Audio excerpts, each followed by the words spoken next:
Olá, amigos. O Portal DBO tem a satisfação de receber a visita do engenheiro agrônomo Ivan Vedequim, um exalquiano da Gema, que, como engenheiro agrônomo, tem dado a sua contribuição às coisas do Brasil, e a mais recente é o livro Política Agrícola no Brasil, que é sobre algumas ideias sobre isso que a gente vai tratar hoje. Bem-vindo, Ivan. Obrigado, Richard. Um abraço a todos os amigos da DBO. Esse é o seu terceiro livro. Pois é, vamos lá, 30 anos atrás nós trouxemos para o Brasil, lá com o Ney Bittencourt, o conceito de agribusiness para o Brasil, que depois virou agronegócio. 2 anos atrás eu escrevi um livro sobre a economia da pecuária de corte, que continua muito válido com o que nós estamos vivendo neste ano. E, finalmente, aí esse livro, que é uma ópera da vida sobre a política agrícola no Brasil, um longo trabalho, uma grande imersão. E também é um livro que eu reuni aí cerca de 20 amigos especialistas na política agrícola. Tem aqui 5 secretários de política agrícola do Ministério da Agricultura e pessoas que estudaram esse assunto comigo para produzir esse livro, que tem uma espinha dorsal única, uma estrutura montada para dizer didaticamente como é que funciona a política agrícola no Brasil. Essa seria a pergunta imediata.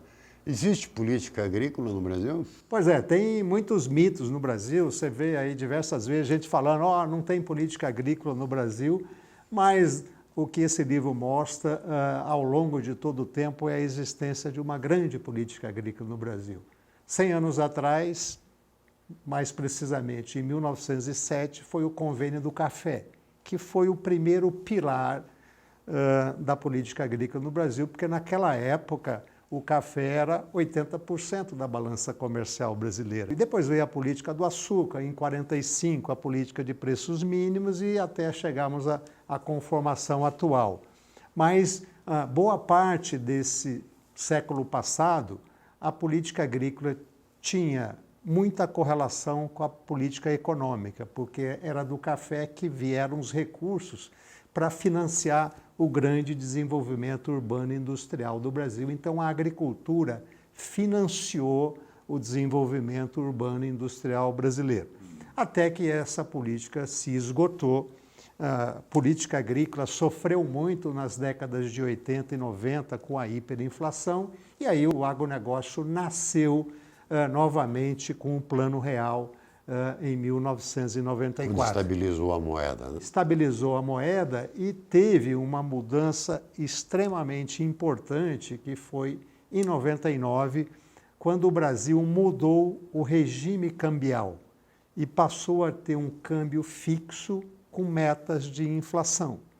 E a partir daí houve uma desvalorização cambial, as exportações do agronegócio, que eram 10% do PIB agro, passaram de 10% para 25%, e o Brasil se transformou em um gigante do agronegócio brasileiro, mas com raízes fincadas no interior. Ou seja, existe política agrícola e ela alavancou o agronegócio para que o Brasil tivesse essa importância hoje. Exatamente. Então, nos diversos governos, na Constituição de 88, no regime militar, em diversos momentos, foram criadas estruturas para suportar a agricultura. Por exemplo, o Sistema Nacional de Crédito Rural é de 1965. E esse sistema está de pé, carreando recursos aí de 180 bilhões de reais para financiar o custeio e especialmente o investimento. Então, o Brasil teve crises, hiperinflação, etc. e tal, mas os pilares foram mantidos. A política de garantia de preços mínimos, que é um seguro contra a ruína da abundância, ela existe desde 1945. Claro, hoje tem que ter orçamento, responsabilidade fiscal. A economia brasileira foi sofisticando, mas os pilares da política agrícola foram mantidos ao longo do tempo. Por que não temos no Brasil uma política agrícola estável, planejada, digamos, 5 anos de prazo para que ela funcione? O mercado financeiro breca isso, o governo não quer? Olha, nós temos, vamos dizer assim, programas de investimento com 5, 6 7 ou mais anos de prazo de pagamento do produtor com taxa de juro fixa. Então, isso podemos dizer que é uma política de médio e longo prazo. Temos uma política anual que, especialmente o crédito, que aí demanda recursos do Tesouro Nacional para a equalização de taxas de juros, desses programas de investimento, da política de preços mínimos, e o orçamento público brasileiro é um orçamento anual. Todo final de ano o Congresso Nacional aprova o orçamento do ano seguinte. Então, para você fazer uma política que implique em gastos para 5 anos à frente, você tem que ter essa provisão orçamentária, coisa que os americanos têm na lei agrícola. Então, é um desafio da construção dessa política que dê mais estabilidade. Por exemplo, seguro rural. Tem toda hora uma insegurança, contingenciamento do orçamento do governo e assim por diante. Então, são Mas desafios... o seguro que você está falando é o seguro agrícola, não o seguro de renda. É o seguro... Que a gente praticamente não tem no Brasil. Mas a natureza hoje, os seguros agrícolas, que ainda é um mercado pequeno, de 2 bi, apenas contra mais de 300 bi, que é o saldo devedor dos agricultores junto ao crédito rural, nós temos uma política, um seguro total de 2 bi e o governo não coloca 400. Então já é um seguro privado. E dentro desse seguro tem entrado muito o seguro produção e o seguro preço, que dá no seguro faturamento. Então, esse é uma perspectiva de transformação da agricultura, não apenas do seguro convencional da produção, que é o Proagro para os pequenos produtores e o programa de subvenção do seguro, mas é uma tendência com inflação baixa, juros baixos, empacotarmos tudo isso para darmos segurança na renda do produtor e também segurança para quem financia o agricultor brasileiro.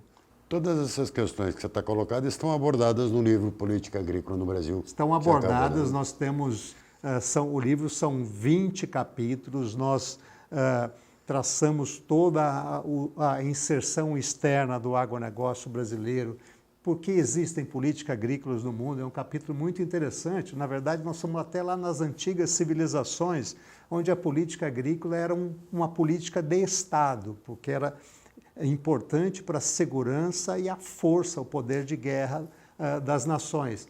Analisamos todos os subsídios que existem na agricultura brasileira e dissecamos, aí tem praticamente 15 capítulos sobre cada um dos instrumentos da política agrícola brasileira, com destaque também para a sua modernização, que começou lá em 94 com a cédula de produto rural, em 2004 com os títulos do agronegócio, lá com o ministro Roberto Rodrigues, onde nós começamos a construir uma ponte entre a agricultura e o mercado financeiro e de capitais. Você que foi secretário de Política Agrícola do Ministério da Agricultura no tempo do Roberto. E esse Instituto do Agronegócio hoje já tem 200 bilhões de reais na praça. Para uma agricultura que fatura 600 bi, é uma coisa muito, muito representativa.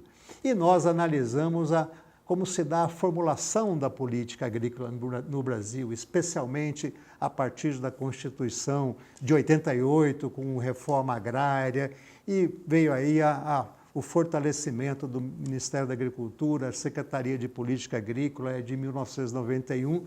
Então, esse livro é uma grande viagem, bastante técnica, muito didática, para mostrar aí para os profissionais, estudantes, professores, de uma maneira organizada, a história da política agrícola brasileira. Na nossa conversa, o Ivan Wedekind colocou que este livro não tem adjetivos. É uma análise técnica, isenta de como funciona a política agrícola no Brasil. Vale a pena a leitura. É isso, amigos. Aqui no Portal da BO, você sabe mais. Até a próxima.